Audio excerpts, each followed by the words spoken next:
Uy! Tumigil ka! Ayan ano natin? Ano, iba-vlog mo ba? Iba-vlog natin yan. Guys, dito kami ngayon sa aming ka-church mate. Maayos ba yung tsura namin yan, bro? Maayos yan tayo.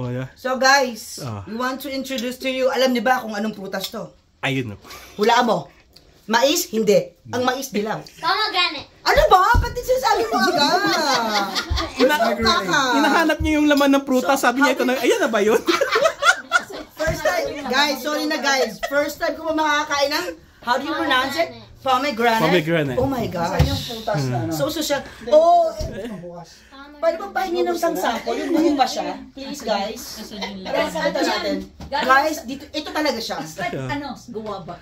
I thought it's a red guava. So ano yung question? And I thought you eat it like this. Like that. But oh no. She used the knife and then she did something. And then I was looking for where's the pomegranate? Ito, asan ang laman? Ayun na yun. Ay, ito na pala yun.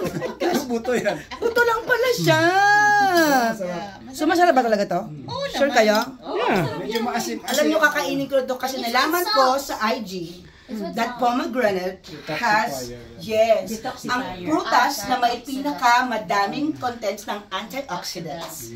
And since health conscious tayo ngayon, guys, kakain tayo ng pomegranate.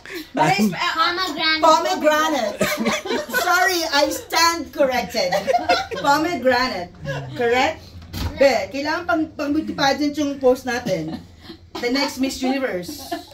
So, kinakain talaga ng ganito. Yeah, yes. Ang kulit.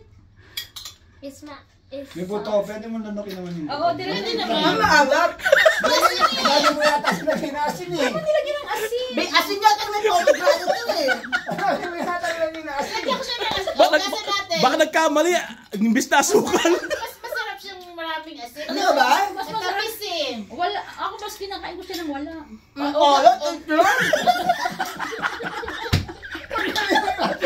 Ang dami na nilagay eh. Kaya ko ay, anak! Nagagay mo! Iba yung tolerance natin sa ano. Pangalan! Pangalan kaya! Hindi naman. Sabi ko sa'yo, be! Ano ba yan? Ano Huwag ka lang kidney mo? Take two. Ate, buhay pa ba yung kidney mo dyan? Grabe, baby. Mataas ang tolerance niya. Bisa. Sabi ko. Hindi ako nagkabili lang. Yeah. Suot ano ba?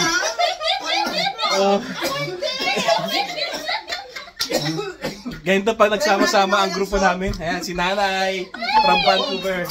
Ayan. Guys, take two guys. Guys, take two. Take two. Without the salt. Alat, grabe naman. Dami mo nilagay. Salong! Ayun, okay na. Sarap! Oo, nakakain na ako niyan. Madalas ako kubo. Ako na pala hindi nakakakain dito ba yan? Kanina. Ako na ulitin yung be. Diba? Ang alat naman talaga. Rin ako. Sanay akong ano, kasi matamis eh. Hindi naman, maasim-asim nga. Ang sarap eh. Ate, magpa-check up ka. Baka yung kidney mo kung ano. Di ba, be?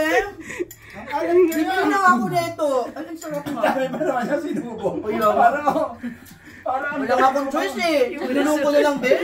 Yung nasubo pa naman. Yung churchmate natin ng ka-church. Ang sarap. Bakit mo nilino kanina kung maalat? Hiya naman ako. Ayan. So, ganito yung grupo namin pagka nagkasama-sama. Ayan. Diba? Ang saya-saya namin. Punta mo kayo sa Calgary. wala pa si Mac. Yan ako pag dito si Mac lalo ang kulit. Ayan. Si Ate Meg, taga Victoria. Si Nanay, yan. From Vancouver. Uy! From Vancouver. Nag-visit sa Calgary. Ayan. Ayan, si Ate Arlene. Si Luis, ayan. And syempre yung boss ko, ayan, yung boss ko. Yeah. Mal, why you always wear that? Ba't mo lagi suit yan? Alin? Yung beautiful smile.